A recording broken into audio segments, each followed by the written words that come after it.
Bonsoir à tous et bienvenue dans le cercle des cariatides. Il est 17h. Nous sommes dans l'émission qui scanne la vie des femmes sur IRM.radio, la radio qui scanne ta vie. Alors, le cercle des cariatides est une émission qui est centrée sur les femmes, qui va au fond des choses, qui aborde des sujets dont on parle peu ou qui sont tabous. On va vous proposer des pistes de réflexion qui bousculent les préjugés, des sujets qui vont sortir des sentiers battus, qui vont vous donner à réfléchir. Et aujourd'hui, je suis en compagnie d'Arnaud. Salut Arnaud. Bonjour. Et il y a Jennifer qui arrive dans quelques minutes. On va s'intéresser tout particulièrement aujourd'hui à des sujets justement dont on parle assez peu. On va parler de précarité menstruelle. On va parler d'un mouvement qui s'appelle le mouvement Child Free, qui est un mouvement où les gens choisissent de ne pas avoir d'enfants. Mais avant tout, à l'heure où les modèles féminins se multiplient, on continue de s'interroger sur les racines culturelles de la féminité. Alors, si on remonte à Goethe, on va avoir beaucoup de choses à dire sur l'éternel féminin, tout particulièrement, notamment dans le second Faust. Et l'éternel féminin qui nous attire donc vers le haut et le sujet dont tu vas nous parler, Arnaud. Oui. Ben, on va revenir en fait parce que chaque fois cette semaine maintenant, ça fait 3 semaines où on parle effectivement de l'éternel féminin ou le féminin sacré. Ouais. On a commencé par le féminin sacré et on va parler ce soir en fait de Goethe, effectivement. Ouais. Mais selon Goethe, le féminin sacré est devenu l'éternel féminin, qui est à mon avis la même chose. On va en parler un tout petit peu. C'est très difficile en fait de pouvoir définir, on en a parlé un tout petit peu, de pouvoir parler, de voir une vraie définition en fait de savoir ce qu'est le féminin sacré. Donc on va commencer dans un premier temps de parler de Goethe. Ouais. Goethe. Alors le second Faust, qu'est-ce qu'il... voilà, c'est comme ça qu'il a terminé justement. Oui. Avec, il a fini avec ça. Phrase. Maintenant, on va faire un petit résumé en 2-3 lignes de savoir qui était Goethe surtout. D'accord, oui, bien sûr. Parce que 1749-1832, c'est-à-dire que à l'époque, il avait déjà 82 ans. 82 ans à cet âge-là, donc on voit déjà le niveau, le niveau de la personne. Donc il a eu le temps de vraiment y penser, et le temps de vraiment. Oui, il avait commencé déjà avec Faust. Il y a eu 2 versions. Il y a une version à 1808 et puis la dernière à 1832 à la fin de sa vie. Donc le second Faust. Le Faust 2, effectivement, où il est allé beaucoup plus loin en fait, et là il est allé dans le vrai sacré derrière. Alors, Goethe, né au cœur d'une famille aisée. Ça change souvent. Romancier, dramaturge, poète, théoricien de l'art et homme d'État surtout. Il a vraiment une vie complète jusqu'au bout. La poésie, du théâtre, de l'épopée, de l'autobiographie, une théorie littéraire et des écrits scientifiques également. Je ne savais pas du tout. Vraiment, j'ai dit, c'est vraiment quelque chose de très très complet, sa vie. Avec quelque chose qui est très important, c'est un intérêt pour le mysticisme. Le mysticisme, l'occultisme et l'alchimie à l'époque, ce sont des choses qu'on est en train de perdre en fait ici, qu'on n'utilise plus, alors qu'à l'époque effectivement c'était très très important. Il était considéré à l'étranger comme un représentant de l'Allemagne intellectuelle. Jusqu'à présent d'ailleurs, avec tous les instituts Goethe un peu partout dans le monde. Oui, exactement. C'est vraiment le représentant allemand de la culture par excellence. Une influence aussi sur l'ordre maçonnique. Ça c'est très important aussi, puisque comme j'ai dit, il faisait du mysticisme et de l'occultisme, et Amalia, c'était l'ordre maçonnique où il était, et il avait parlé aussi d'un poème qui a été inachevé, qui était secret, où là il soutient l'idée d'une société d'initiés, et ça c'est très important en fait pour perpétuer le message sacré. Voilà. Donc sacré par opposition à profane. Voilà, oui, exactement. Mais sacré et en même temps, je dirais religieux. Même si on utilise le mot ésotérisme, pour lui. mais à l'époque, parce que le mot ésotérisme n'était pas forcément le même, on a plus une influence en fait religieuse plutôt que quelque chose d'ésotérique. Goethe et les femmes, ça c'est peut-être quelque chose qui va t'intéresser. Absolument. Voilà. Je suis toute oui, tu as toute mon attention. D'accord. On va commencer par Goethe. Qui était-il envers les femmes? On a quelqu'un qui était versatile de façon sentimentale. Dans quel sens? Incapacité à se donner entièrement à une seule femme. C'est-à-dire que on polyamoureux, un butterfly. On appelle ça un butterfly maintenant, je crois, me semble-t-il. Ouais. Quelle était ta question, c'est ça? J'ai dit polyamoureux. Polyamoureux, oui, je le pense, mais il en parle aussi surtout dans Faust. On va en parler avec deux personnes, qui sera Hélène et Marguerite. C'est-à-dire que dans son livre avec Faust, il y a deux personnes, une personne qui incarne la beauté. La beauté physique. Et donc ça c'était Hélène 2-3 sur Faust 2. Et Marguerite, parce qu'à l'époque elle s'appelait Marguerite, qui la représente à ce moment-là la beauté morale. Et ça, de façon absolue, c'est-à-dire très important. Avec une extrême sensibilité. Ça, Goethe était très sensible. Ou alors, soit on disait de la sensibilité, soit on disait de l'égoïsme ou de la froideur. Ah oui. Bah oui. À partir du moment où tu te poses pas, en tout cas tu fais un peu du butterfly, tu bouges un petit peu, on a de l'égoïsme permanent, en tout cas perçant, voilà, et ou alors on considère que c'était de la froideur, voire même du cynisme.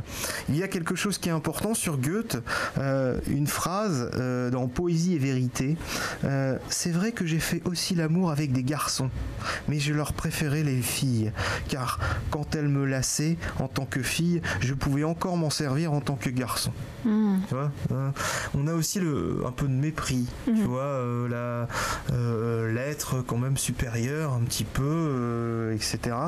Bon, à l'époque c'était un peu c'était pas normal, enfin normal, on va pas parler de normalité, mais en tout cas courant, voilà, et parfait, on se comprend ensemble, c'est bien.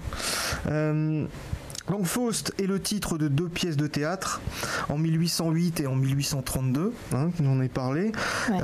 Faust représente une parabole de l'humanité souffrante, cette humanité-là, avec une question de la passion. On parle aussi de l'allégorie de la vertu, par exemple, un pacte entre Faust et Méphisto. Méphisto qui est donc une personne de Lucifer. L'intérêt de Faust, c'est rendre la jeunesse, cette fameuse jeunesse éternelle que les hommes souhaitent aimer. Mais je pense qu'au niveau des femmes, je pense que l'éternelle jeunesse, je pense que tout le monde veut avoir le Graal derrière là-dessus. Toujours. Peu importe l'époque. Oui, bah ça a toujours été le cas. Oh bonjour, tu es bienvenue, tu as changé de coup de feu, c'est bien. Oui, un noir. Bienvenue Jennifer. On en est en fait au niveau du sacré féminin, ou alors de l'éternel féminin parce qu'on parle de Goethe. D'accord. Voilà. Alors, on était. Alors, qu'est-ce que donc l'éternel féminin ou le sacré féminin? On en a parlé un petit peu cette semaine, la semaine dernière. Je vais peut-être revenir un petit peu, mais vers la définition de Goethe. C'est-à-dire que le sacré féminin, ou le féminin sacré plutôt, est lié à la mécanique du désir. Ça c'est éternel. L'éternel féminin hante la conscience de l'homme. Pas forcément de façon négative, bien évidemment, mais en tout cas, c'est très important. Elle est une force, un attrait et une promesse. Une promesse, en fait, quelque chose envers les femmes. Avec un courant mystique où la femme peut être une médiatrice vers le divin. Ça, c'est comme Gaïa avec la mère... déesse mère. Ouais. Déesse mère, voilà. Terre. La terre la plus importante, en fait, derrière. Déesse mère, donc, qui représente on en a parlé un petit peu, la fécondité, la féminité, la maternité, la spiritualité, tous les trucs avec avec également la modestie, la douceur, la grâce, la pureté, on revient avec le la délicatesse et la politesse. Goethe utilise dans Faust une phrase dans laquelle on va en parler. L'éternel féminin nous attire vers le haut. Ah voilà, c'est à la fin. Dernière strophe du poème de Faust. Un guide immuable du désir masculin vers la transcendance universelle. Cette fameuse transcendance. Le désir est donc sublimé. Voilà, exactement, on se comprend. Le grand rôle de la femme, là à ce moment-là, très importante. Ce n'est pas la femme émancipée, par contre, c'est pas du tout ça, c'est pas dans cet esprit-là, ni rendue semblable à l'homme, c'est-à-dire qu'il y a deux différences effectivement. Un homme et une femme, pas forcément émancipée, qu'elle soit émancipée tant mieux, qu'elle l'est pas, c'est pas très grave, et elle a un rôle normalement à jouer dans l'histoire et dans la période future. Voilà, toujours. C'est l'avenir de l'homme, comme disait Aragon. J'allais y venir là-dessus, exactement. La femme est l'avenir de l'homme, Aragon. Vraiment, tu connais, hein, c'est... Quelle convergence. On a une sorte de grande force cosmique. C'est ça. Voilà. Alors il y a cosmique. Teilhard de Chardin aussi qui était dans ce même discours à son époque. C'est lui qui utilise le mot force cosmique. On en a parlé également la semaine dernière avec la force cosmique. Le féminin authentique et pur et par excellence une énergie lumineuse et chaste, porteuse de courage, d'idéal, de bonté, c'est-à-dire la bienheureuse Vierge Marie. On peut parler également de la perle du cosmos. C'est joli, c'est joli ça. C'est beau, c'est poétique, ça fait un peu rêver. Hein. On peut rêver aussi plus loin, puisqu'on parlait de Goethe, on peut faire un parallèle avec un philosophe allemand également, Nietzsche. Nietzsche. Exactement. Ou alors pour lui, on peut le comparer avec le surhumain. Le surhumain, c'est-à-dire la conception du surhumain et de l'éternel féminin. On peut le rapprocher complètement. Et parce que toi, tu vas te poser sûrement beaucoup de questions, donc je vais poser les questions avant toi et tu pourras y répondre. Et même si tu ne sais pas répondre à ce moment-là, c'est une conversation, c'est pas une interrogation, c'est un examen. C'est un échange. Oui, c'est le féminin sacré. Alors le féminin sacré, est-ce que finalement, qu'est-ce que la recherche du beau? Ça, tu te poses la question en fait souvent en philosophie, en terminale. L'aspiration à un bonheur éternel, peut-être. Ça, on peut se poser la question aussi là-dessus. Et est-ce réellement une aspiration, le féminin sacré ou l'éternel féminin? Est-ce que l'éternel féminin est quelque chose que l'on peut posséder? Alors à ces questions-là, pour moi non. Hein. À partir du moment où c'est sacré, on ne peut pas le posséder. Moi, je pense que ça nous invite plutôt à la transcendance, à sublimer cette énergie-là, et ça nous tire vers le haut parce que justement, c'est un idéal, on ne peut pas l'atteindre, donc on est amené à aller toujours vers le haut. D'accord. Oui, d'accord. Tu suis toujours Mais bien sûr. Bon, on est vraiment sur la même longueur d'onde. Plus les doigts dans la prise, toi? Non, ça y est, je les ai enlevés. Ah, tu les as enlevés. Alors, on revient sur peut-être ce qu'est le féminin sacré au niveau moderne, la modernité aujourd'hui, parce qu'on en parle encore aujourd'hui. Bien sûr. Alors, on avait l'habitude d'avoir un modèle traditionnel de la femme épouse, cantonnée au foyer, et l'émergence d'une nouvelle figure sociale historique qu'on nomme la troisième femme. La troisième femme, j'avais le nom de la personne, je vais le retrouver après, Gilles Lipovetsky. D'accord. Tu connais peut-être? Non.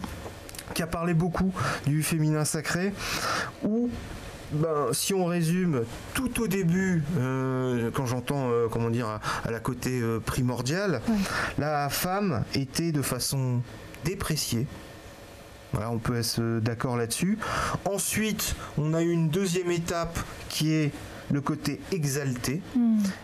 Et pour revenir avec la troisième femme, le côté indéterminé, ou alors le côté indifférenciation. Parce que ça, au niveau des femmes et maintenant au niveau de la société, on utilise beaucoup le mot indifférenciation pour faire en sorte qu'il y ait une égalité. Il y a une fluidité des genres un peu plus grande à présent. Alors le côté queer, on va en parler après parce que il y a deux choses au niveau du féminin sacré. Le côté sacré, justement, et on peut mettre une critique. Une critique, on va dire, pas moraliste, mais on va dire matérialiste des choses. Oui, il y a donc, on peut voir, dans le côté féminin sacré, un stéréotype sexiste. Est-ce que tu as déjà eu ce côté-là, le côté stéréotype sexiste de la... Dans quelle mesure tu le vois? J'ai 4 exemples. Ok. Le mouvement queer. Le mouvement queer qui rejette toute assignation identitaire fondée sur l'appartenance à un sexe. Genre, Voilà. Donc, à ce moment-là, le féminin sacré, n'existe plus. Selon cette théorie-là, puisqu'il n'y a plus de sexe, le sexe n'existe plus. Oui. Alors, c'est intéressant. En même temps, si on part du principe que certaines personnes peuvent choisir, sentir qu'elles ne s'identifient à aucun genre de façon très forte. Mais je suis désolé, tu t'identifies automatiquement avec le sexe qu'on t'a donné, en fait, entre guillemets. Après, on peut changer. Il y en a qui ne s'identifient pas. Il y en a. Non, mais j'ai bien compris. Mais tu arrives. J'arrive à autre chose, en fait. Tu nais homme ou tu nais femme. Oui, après, bien sûr. si effectivement tu t'identifies pas avec ton genre, tu restes quand même à terme, tout au début, à être homme ou femme. Tu vois, tu comprends? Oui. Voilà ce que je veux dire. Oui, il n'y a pas de troisième genre, ça que tu veux dire. Soit t'es homme, soit pour t'es l'instant, femme. ça n'existe. Oui, effectivement, ça n'existe pas pour l'instant. Mais c'est vraiment en train de changer, parce que même dans certains pays, pour les toilettes notamment, il y a un dessin différent qui est hybride entre le dessin de l'homme, la figure, et le symbole de la femme. C'est vraiment en train de changer. Et je pense que ça va aller en grandissant.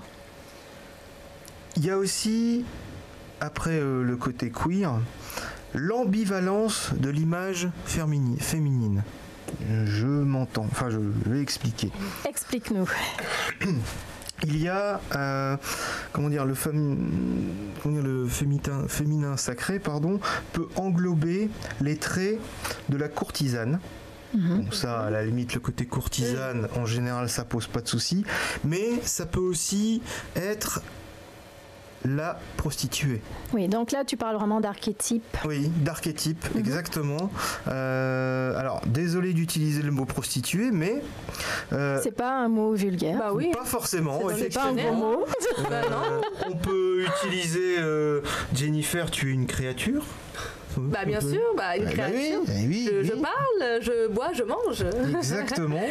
Alors, la créature peut être perçue comme un fantasme, une créature perçue ou fantasmée comme complaisante et perverse, vénale ou dépravée. Oh Arnaud, quand même. Non, mais j'invente rien. Non, je te taquine. Vous êtes femmes chacune, et je pense que cet esprit-là, on l'a déjà dans la société. Oui. Peu importe dans la société, riche ou archaïque. C'est vrai qu'il y a toujours la part d'ombre et de lumière dans tout. Dans tout le monde, dans tout, exactement. Et donc, l'aspect divin dans le féminin n'est cependant pas évident par tous, en particulier chez les chrétiens. Bah oui, parce que, la Vierge Marie, elle n'est pas forcément du côté divin, elle est peut-être du côté homme, ou en tout cas elle est quelquefois humaine. Dans quel sens? Quand tu dis homme, tu veux dire le genre humain. Exactement, parce que comme je l'ai dit tout au début, on a un stéréotype sexiste quelquefois avec le féminin sacré, et quand on a le côté chrétien, et ben là à ce moment l'aspect divin peut partir.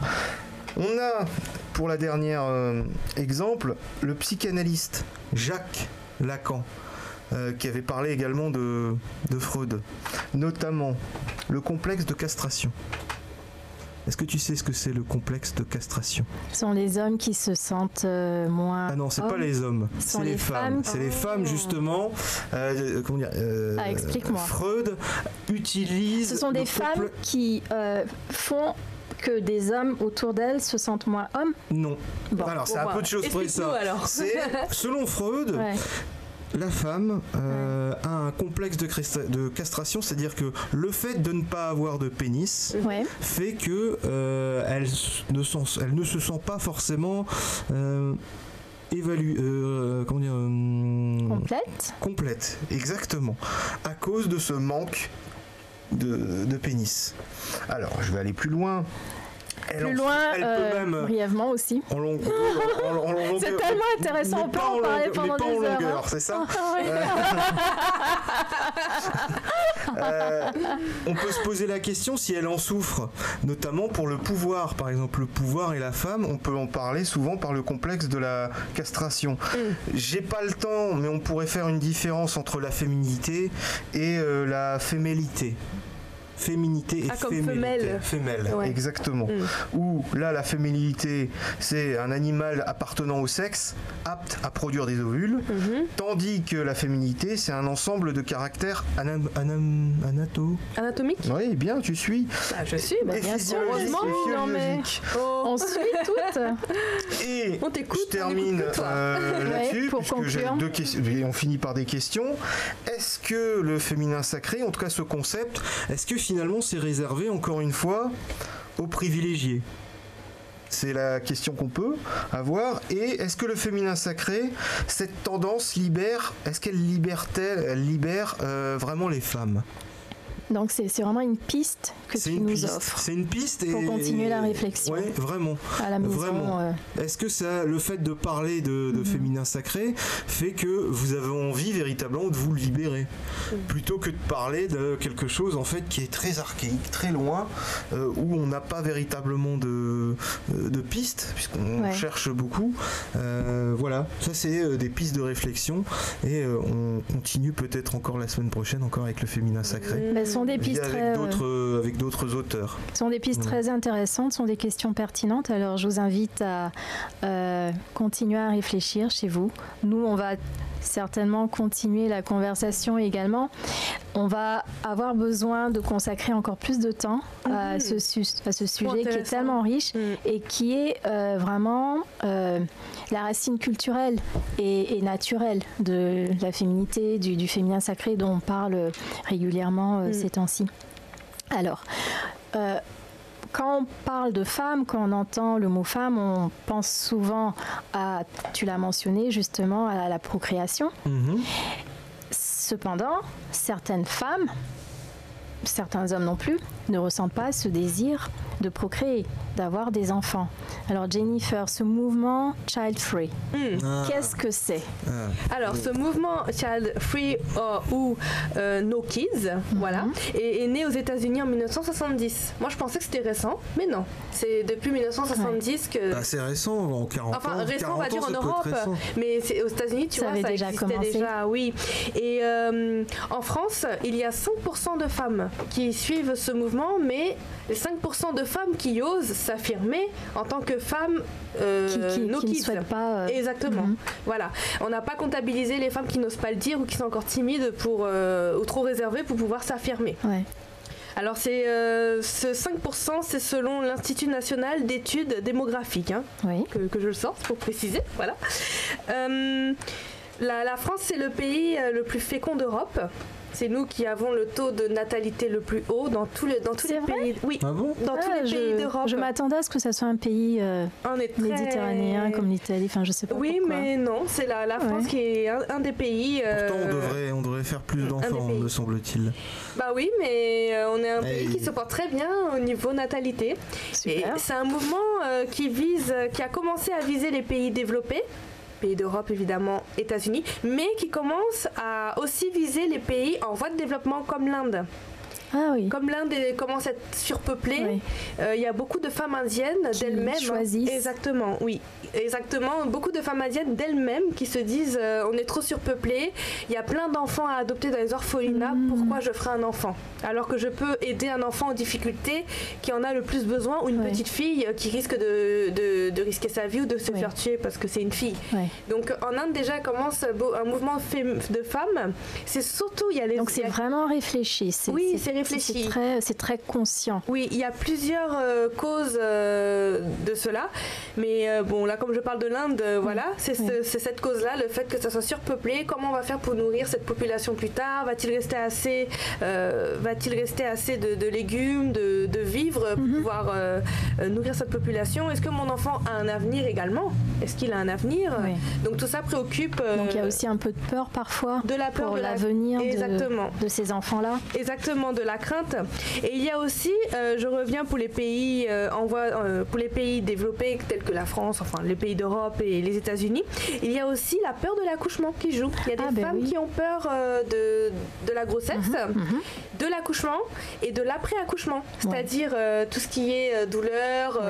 Et c'est ça, ce serait la raison en fait pour laquelle elles n'ont pas envie d'enfanter. Oui, qu'elles disent. Il y a énormément de raisons, mais parfois c'est plusieurs raisons. Plusieurs raisons, c'est ce que je développe. Plusieurs de ces raisons. Il y en a qui ont peur, de l'après-accouchement, comment je vais devenir, mon corps va se relâcher ou voir plus. Et il y a aussi la peur, le dégoût de la société dans laquelle on vit. Il y a des personnes qui voient, d'après elles, le monde part en cacahuète. Il y en a plein qui déclarent cela et qui disent je ne veux pas faire d'enfants dans la société dans laquelle on vit, une société matérialiste, capitaliste, où il n'y a plus de communication, il n'y a plus de sentiments, je ne veux pas faire d'enfants pour cette raison. Il y a aussi des femmes qui s'enferment là-dessus. Et la névrose en fait. Oui, la sorte peur. de névrose. Et il y a aussi des femmes qui ne se reconnaissent pas dans le schéma social. Je veux dire par là qu'elles ne se voient pas être mère pouponnée. C'est pas pour elles. Tout le monde n'a pas l'instinct maternel. Exactement. Paternel. Elles sentent pas en elles l'instinct maternel. Pourquoi je ferais un enfant? Même adoptées, elles veulent pas d'enfants. Elles ont leur carrière, leur chérie. Elles sont très très bien comme ça, sans enfants. Mais je pense que cet instinct maternel et paternel, bien avant notre époque, je suis sûre que tout le monde ne l'avait pas. Mais la société encourageait tout le monde à avoir des enfants, de toute façon. C'est ça. Donc ça ne veut pas dire que c'est un ressenti qui est forcément très nouveau, mais il est plus assumé maintenant parce qu'on a la permission. Oui, c'est ça. Oui, la permission, puis il y a un mouvement qui a été créé maintenant, donc c'est pas pris non plus à la légère, tu vois. C'est carrément un mouvement, une association qui est créée autour de... Vous voulez des enfants ou pas? Moi, je veux. Oui. Oui, moi aussi. Donc le pourcentage en fait de ces gens-là, ils sont combien finalement? Globalement, je sais pas, les gens qui veulent. Mais t'as dit 5%, ceux qui veulent pas. En France, mais tu veux. De façon globale, je sais pas si t'as des chiffres en fait là-dessus. Combien il y a des gens qui veulent? Non, je veux pas d'enfants. Globalement, au niveau des femmes. Je n'ai pas les chiffres. Ça doit être assez proche. Mais ça doit être assez proche du chiffre français. Parce que c'est le but d'enfanter. Parce que dedans, il y en a dans cette partie-là et la partie qui s'affirme, qui disent je veux pas d'enfants, mais il y en a qui sont encore. Dans leur qui se cachent quoi, qui ne veulent pas l'avouer. Ce qui m'intéresse, c'est le profil social de ces gens-là. C'est aussi la question que je me demandais en fonction de la culture. Peut-être que dans les pays occidentaux, c'est peut-être plus facile de choisir, de ne pas avoir d'enfants. On s'épanouit aussi différemment. Mais peut-être que dans d'autres cultures, c'est tellement ancré que c'est même pas une question qu'on se pose, peut-être. C'est ça. Pour moi, je pense qu'il y avait une crise de la natalité. Tu me dis en France, on va bien, mais pour moi, normalement, dans les pays occidentaux, je pense qu'il y a une crise de la natalité. En tout cas, en France, je sais qu'on se porte bien en natalité. Ou pile poil. On était un des meilleurs. On est un nous sommes un des meilleurs. Mais est-ce que c'est suffisant pour... c'est ce que tu veux dire? Peut-être qu'on est les plus performants, mais tu veux dire peut-être qu'on n'est peut-être pas assez pour pouvoir... Après, voilà, la décision est propre à chacun. Il y a beaucoup de femmes dans les commentaires, dans les articles que j'ai pu lire, qui disent « je fais ce que je veux de mon corps ». C'était toujours la phrase qui revenait dans chaque... oui, mais on arrive dans ce cas-là avec peut-être le fameux égoïsme de Goethe. Voilà, c'est ça. On peut parler là-dessus, ce côté égoïste. Il y avait ce côté égoïste qui ressortait. J'ai relevé des phrases typiques que ces femmes entendent. Elles entendent souvent de la part de leur famille ou de leur entourage, de leurs amis. Tu finiras par le regretter. Tu changeras d'avis un jour. Et ça te passera. Voilà, elles ont dit qu'elles en ont marre. C'est toujours les mêmes phrases qui sont assez rébarbatives et non. Mais moi, je me mets à la place de ces femmes-là parce que certaines sont sûres qu'elles veulent avoir des enfants. Et donc, si quelqu'un leur dit un jour tu vas regretter, elles vont certainement se dire ben non, je sais ce que je veux, je sais que j'en veux vraiment. C'est pareil pour les femmes qui n'en veulent pas. Elles sont sûres de ne pas. Je pense qu'un instinct maternel, ça s'invente pas forcément. Non, c'est inné. Tout le monde. Et c'est pas grave. C'est pas grave si tout le monde n'en veut pas des enfants. Non, mais il y a bien un moment, il y a un point de non-retour. En termes de... Au niveau d'enfants. C'est-à-dire qu'on ne peut pas en avoir à tous les âges, c'est ce que tu veux dire? Oui, à un moment, enfin, tu peux te poser la question, dire bon, je dis non pour l'instant, mais à un moment, il y a une limite pour dire je peux plus. En tout cas, biologiquement. Oui, après, on peut toujours... j'ai vu une personne de 70 ans, une personne de 70 ans, c'était quoi? C'est il y a 4 ou 5 mois qui allait être, avoir un enfant à 70 ans.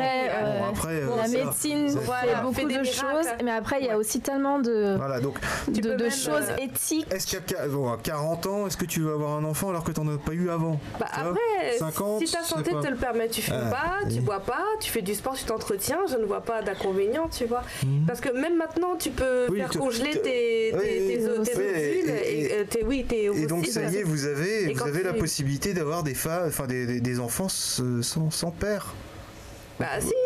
Vous pouvez, oui. Mais oui, bien sûr, avec la banque de sperme et autres. Oui, mais c'est dommage. Mais bon, après, c'est le choix de chacun. Il y a des mères qui veulent rester... À l'enfant avec le père et la mère. Il y a des mères qui veulent rester célibataires. Il n'y a plus de père maintenant. Oui, mais c'est très compliqué. Bon, ça, je pense que ça mérite une émission à part entière. Pas une chronique. C'est un commentaire intéressant. C'est intéressant, c'est vrai. Parce qu'il y a des mamans qui veulent rester aussi mères célibataires, qui ont des fois été déçues dans leur expérience familiale avec leur papa, qui dit voilà. Il faut qu'ils comprennent, enfin en tout cas.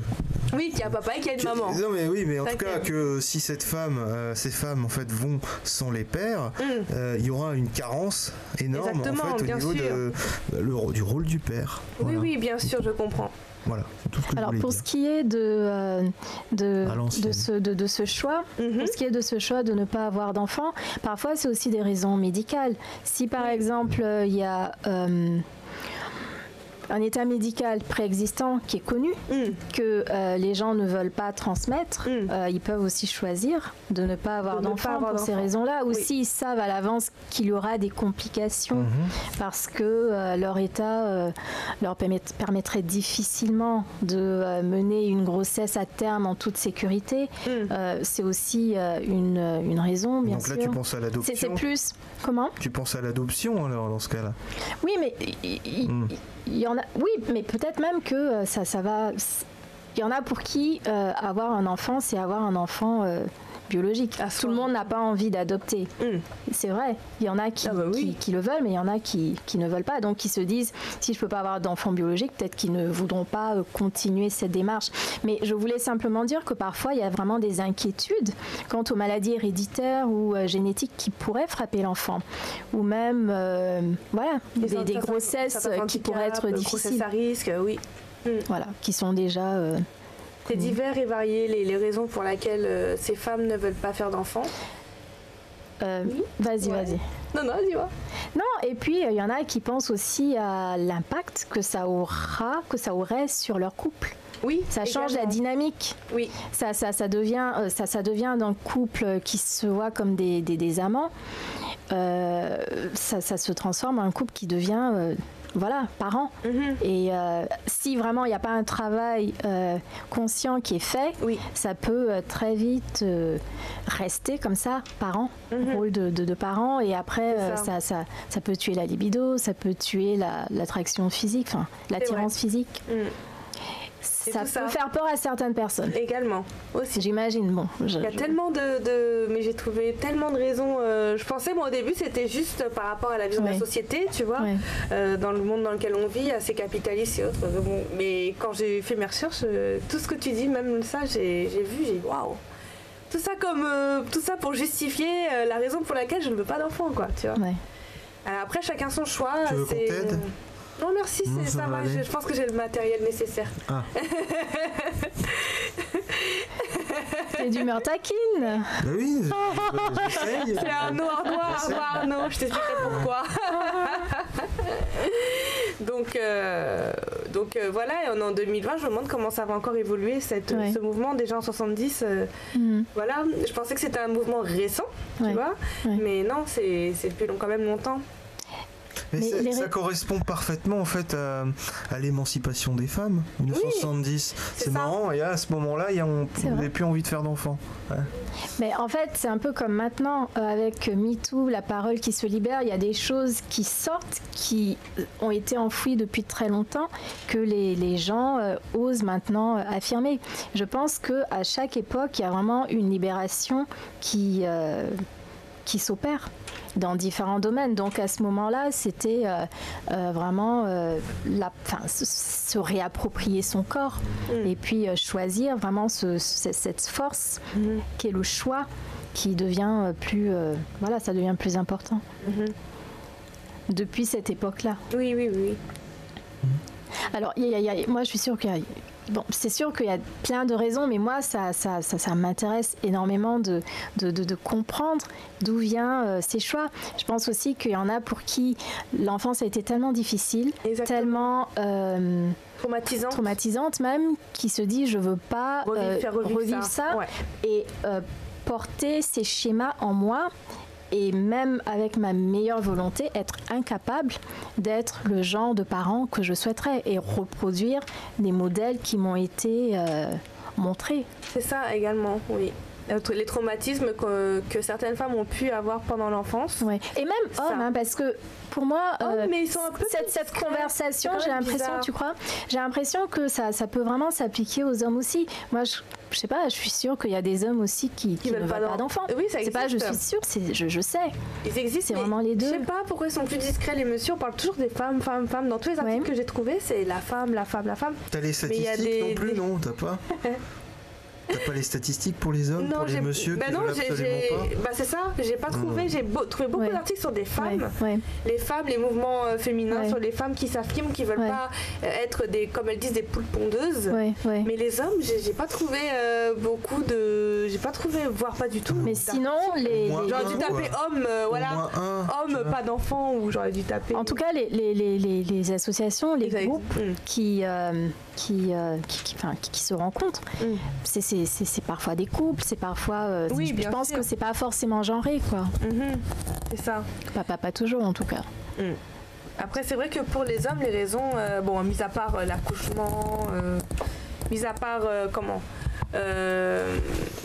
la douleur de l'accouchement et autres, les hommes, ça peut être des raisons différentes. Également l'enfance vécue, mais aussi je veux une carrière, je suis ambitieux, je me vois pas prendre soin d'un enfant alors que je veux être chef d'entreprise, je sais pas, n'importe quel métier qui serait assez contraignant, qui permettrait pas d'éduquer un enfant.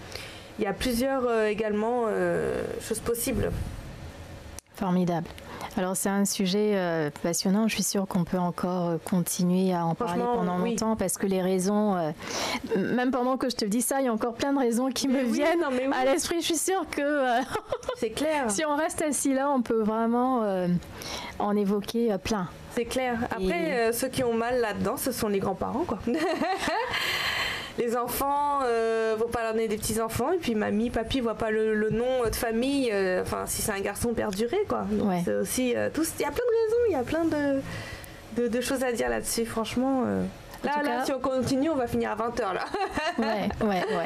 Mais merci infiniment de nous avoir éclairé sur ce sujet, sur ce mouvement de personnes qui choisissent consciemment de ne pas avoir d'enfants. Oui. Alors, on va continuer. Là, on a beaucoup parlé. On a parlé de l'éternel féminin. On a évoqué ce choix d'avoir des enfants ou pas. Alors moi, j'ai un coup de cœur pour aujourd'hui. C'est un coup de cœur qui concerne la précarité mensuelle. Alors, le mardi 11 février, comment ? C'est un cadeau, ça, alors. Un cadeau. Enfin, t'as quoi comme... t'avais quelque chose à nous donner, c'était... Ah, j'ai oublié le mot que t'as utilisé tout au début. À quel moment ? Là, il y a 30 secondes. Précarité mensuelle ? Oui, avant la précarité, menstruelle. T'avais quelque chose à dire là-dessus, mais c'est pas grave, excuse-moi, j'étais bloqué. Je ne sais pas. J'avais quelque chose à annoncer, etc. Un coup de cœur, elle a dit. Un coup de cœur, voilà. Et ça, c'est un coup de cœur, alors. Son coup de cœur pour elle. Voilà. Alors, explique-moi ton coup de cœur. Le coup de cœur, c'est que ce mardi 11 février, il y a eu la publication d'un rapport sur le tabou des règles par les députés Laetitia Romero Dias et Bénédicte Taurine. Et le lendemain, le 12 février, il y a les cabinets de Marlène Schiappa et Christelle Dubos qui ont annoncé à leur tour qu'elles allaient lancer à titre expérimental la distribution de protection hygiénique gratuite pour les femmes en situation de précarité et que cette expérimentation serait dotée d'un budget de 1 million d'euros. Alors, pourquoi est-ce que je considère que c'est un coup de cœur ?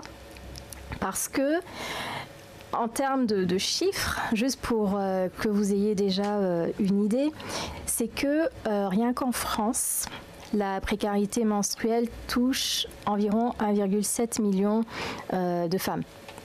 Qu'est-ce qu'on entend par précarité menstruelle ?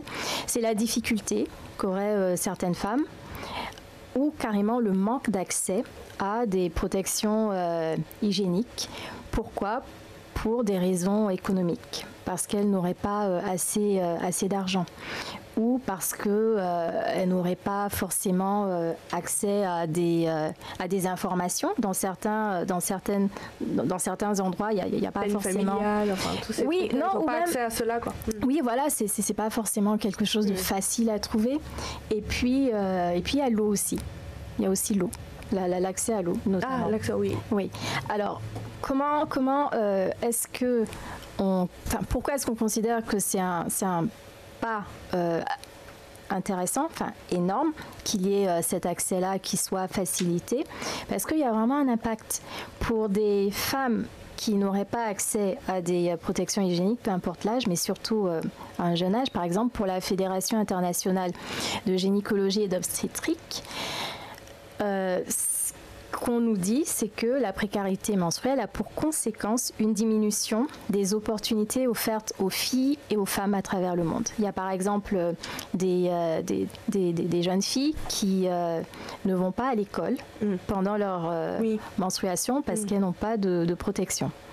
Et en termes de chiffres à l'échelle mondiale, c'est 500 millions de femmes qui sont touchées par la précarité menstruelle, peu importe l'âge, 500 millions. En France, c'est 1,7 million, c'est beaucoup aussi. Moi, je ne m'attendais pas à ce que ça soit des chiffres aussi importants, mais ça l'est. Il y a 12% des jeunes filles qui ont manqué des cours à cette période de menstruation, et ça ne fait que creuser l'inégalité homme-femme potentielle. Parce que si déjà il y a un impact sur leurs études, c'est sûr que ça peut avoir des conséquences par la suite sur leur parcours. Il y a aussi un isolement qui est possible, un isolement pendant cette période-là, où elles vont peut-être se renfermer sur elles-mêmes et aussi se sentir très gênées. Et la confiance en soi va en pâtir. Et quand on a notre confiance en nous qui est atteinte, parfois, c'est pas parfois, c'est souvent, même parfois tout le temps, ça se ressent et ça nous suit, même si on a l'impression que par la suite on a fait des choses intéressantes. Il y a quand même des cicatrices, il y a vraiment un impact. Quand on a eu des moments comme ça où on a vraiment été touché dans notre confiance en nous. Qu'est-ce que je souhaite vous dire d'autre? Surtout que... Vas-y. Il y a aussi des conséquences sanitaires. Donc, le fait de ne pas avoir suffisamment ou pas du tout de protection hygiénique, ça peut entraîner des démangeaisons, ça peut entraîner des infections, même le syndrome de choc toxique si on n'a pas assez de protection et qu'on les garde trop longtemps, notamment. Oui.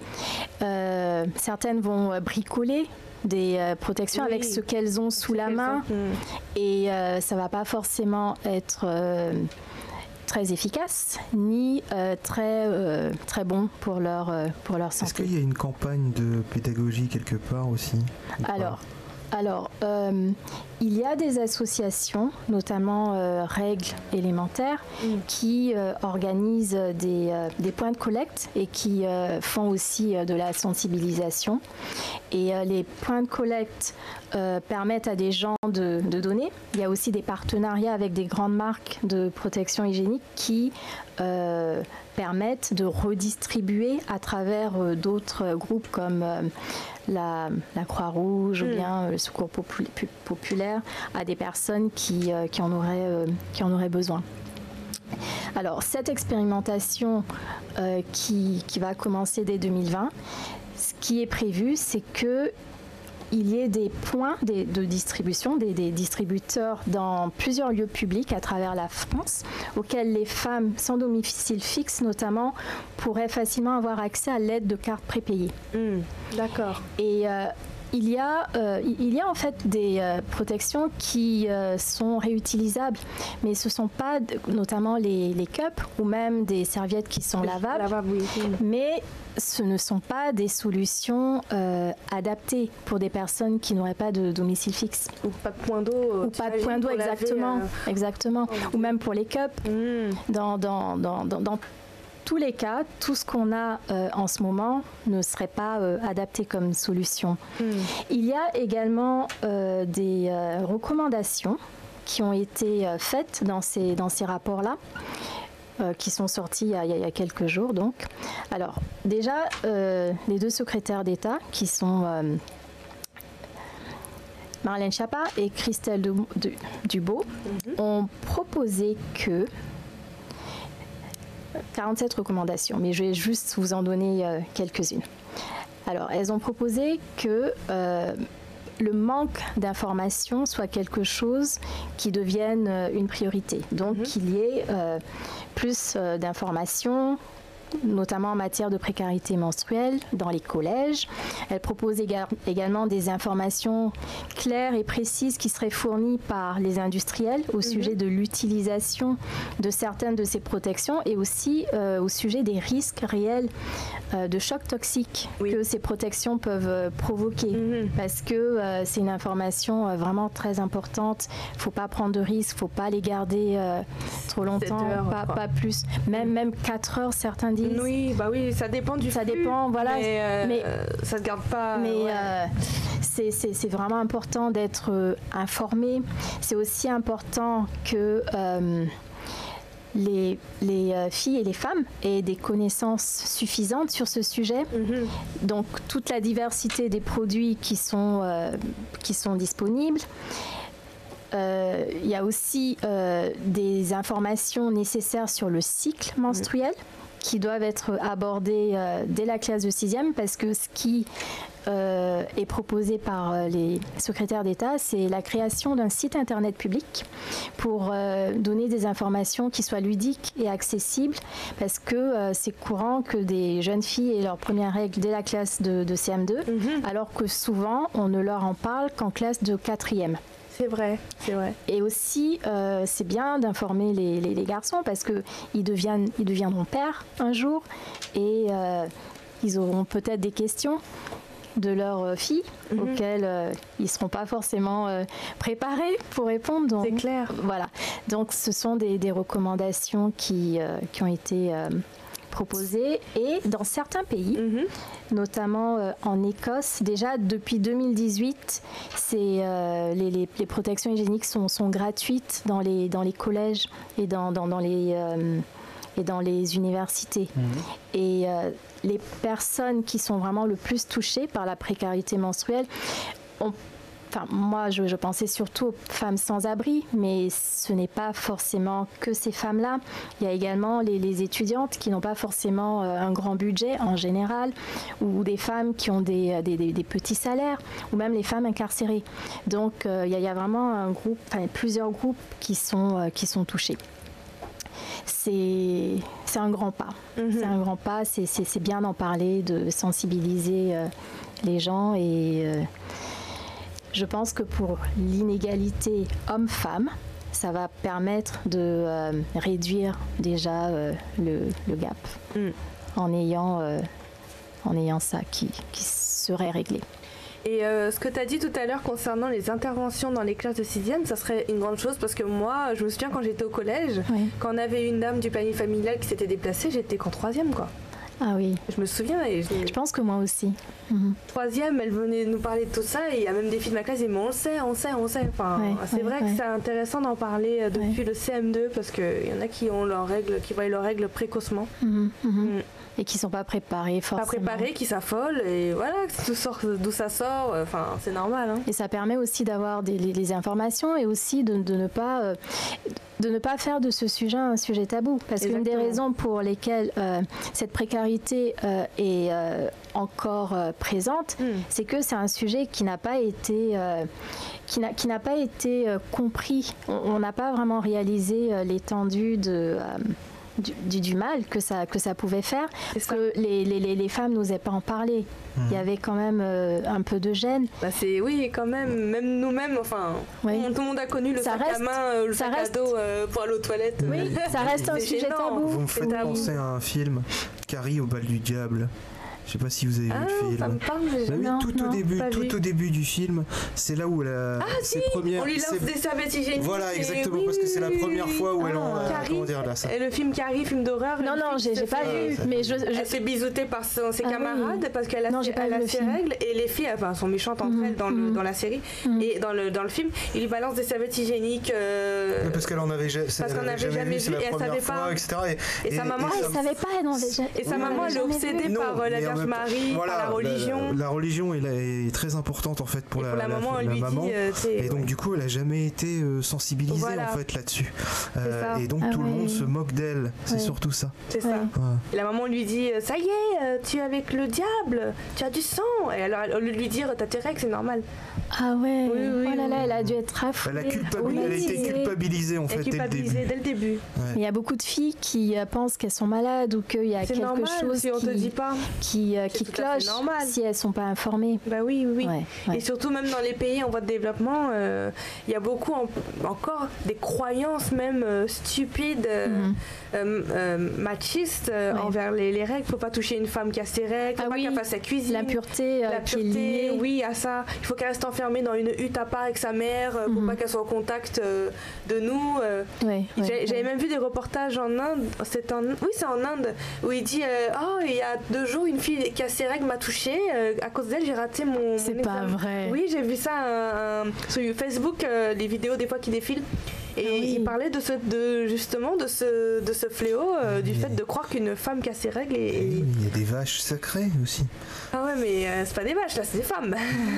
Mais tu sais, c'est horrible d'entendre ça. Enfin, vous savez, ça me rappelle un documentaire que j'ai vu sur c'est un homme justement qui a pris l'initiative d'apprendre à des femmes à fabriquer leurs propres serviettes hygiéniques. Et donc il avait son matériel, il allait dans les villages, il leur installait le matériel et ça leur permettait, après avoir fabriqué leurs serviettes, d'aller les vendre un peu partout. Et donc c'était plus facile pour ces femmes-là d'acheter chez d'autres femmes plutôt que d'aller chez le boutiquier du coin normal, hein. Et de se sentir un peu gênées parce qu'elles étaient gênées. On leur demandait, elles disaient qu'elles étaient toujours gênées d'aller les acheter. Même moi, excuse-moi, quand j'étais plus jeune, bon maintenant je m'en fiche, hein, ça passe avec les courses. Oui. Mais quand j'avais 13-14 ans, je suis là, le seul qui est là, il y a que des hommes, t'es là, puis il prend ça, il passe ça 2 fois, ça passe pas. Allez. Tout le monde a vu ce que tu as dans ton paquet. Parce que t'as comme marque et tout, t'es là, vous, ça ne regarde personne. C'est gênant quand même. Hein. C'est vrai qu'avec l'âge, voilà, ça devient. C'est que les courses. Mais dans certaines cultures, peu importe l'âge, ça reste comme ça. Ça reste comme ça. Et ton histoire du monsieur qui est dans le village qui vend les serviettes hygiéniques, ça me fait penser à un Indien justement, qui il voyait sa femme en sari, tu sais, la tenue traditionnelle indienne, le sari, le long grand tissu. Et à chaque fois que sa femme avait ses règles, il voyait sa femme se cacher dans son sari parce qu'ils n'avaient pas d'argent pour acheter des serviettes hygiéniques. Et un jour, il a décidé pour sa femme de créer une sorte de serviette hygiénique. La femme ne voulait pas les essayer parce qu'elle ne voulait pas se rabaisser. Alors il a fait la tournée des écoles en Inde, des écoles de filles. Et les filles ne voulaient pas non plus essayer parce qu'elles avaient honte. C'est un monsieur de quel droit il se permet. Ce qu'il a fait, le monsieur, il a pris une bonbonne, il l'a remplie de jus de tomate, je sais pas quoi. Il l'a mis sur lui pour tester l'imperméabilité de ses serviettes. Et il a pu lui-même créer les serviettes. Maintenant, il est devenu riche. Il est devenu il les commercialise et ce sont les serviettes hygiéniques les moins chères de l'Inde parce qu'elles sont réservées à une élite. On va dire les serviettes hygiéniques parce qu'elles sont très chères là-bas. Et lui, il a créé avec des matières recyclables ses serviettes à lui. Et oui, j'ai vu ce reportage. J'étais là, wow. Et sa femme, du coup, après, elle a suivi le mouvement. Elle l'avait quitté en pensant que c'était une idée farfelue. Puis après, elle est revenue s'excuser et voilà. Ça fait plaisir de voir que c'est pour elle. C'est un travail d'équipe. On a besoin des hommes. C'est pas juste les femmes qui vont tout faire par elles-mêmes. C'est vraiment un travail d'équipe. Pour les enfants, on se pose la question. Pour les enfants, on se pose la question. C'est un travail d'équipe. C'est un travail d'équipe. D'un homme et d'une femme. C'est plus besoin d'un travail d'équipe finalement pour l'enfant. Oui. Mais le sperme vient quand même de quelqu'un. D'un homme en tout cas. On ne sait pas encore l'inventer. Pour l'instant. Je suis sûr que c'est déjà préparé dans les stocks. Hein. Ça va être difficile quand même. C'est clair. Il y a les banques de sperme. Mais ça vient d'un homme. Ça vient d'un homme, obligé. Obligé, ça vient d'un homme. Tu peux pas. Si on savait faire sperme et ovule, on se féconderait toute seule. Hein. C'est comme la viande. C'est terminé. On n'est plus obligé de manger de la viande. On peut être remplacé par quelque chose d'autre. Oui. Tu vois, ça va être la même chose. Ou même maintenant, il y a la viande artificielle. C'est à ça que tu faisais allusion. Je crois que tu pensais au véganisme. Je pense à ça. Ok. Voilà. La viande qui est fabriquée à partir de cellules souches sans tuer les animaux, c'est ça? Exactement. Bon. J'allais parler d'une exposition, mais bon, ça n'a rien à voir avec notre sujet. Le sujet. Exposition de viande, non? Je mange, donc je suis en ce moment au musée de l'homme. J'avais vu, Voilà. On est en février 2020. Bon, les amis, c'était une émission très intéressante. J'ai appris plein de choses sur l'éternel féminin, sur le mouvement Child Free. On recommence absolument. Et aussi sur ce coup de cœur qui est l'adoption de protection hygiénique gratuite un peu partout en France à partir de cette année, budget de 1 million d'euros. Alors merci à tous les deux d'avoir participé à cette émission. Et Carrie au bal du diable, un très bon film. Si vous n'avez pas peur, comme moi, moi j'ai peur. Donc l'émission est déjà disponible sur Twitch. Merci Arnaud. Comme le dernier sujet. Merci Arnaud. L'émission est déjà disponible sur Twitch et sur notre chaîne YouTube, sur IRM Radio. On se retrouve mardi prochain. À très vite. Au revoir. Bonne soirée. C'est pas mercredi matin? Mercredi de la semaine prochaine? C'est mercredi à 15h. Oui. 17h. 17h, ah oula, oui. Tu vois, tu me fais dire des bêtises. Au revoir tout le monde.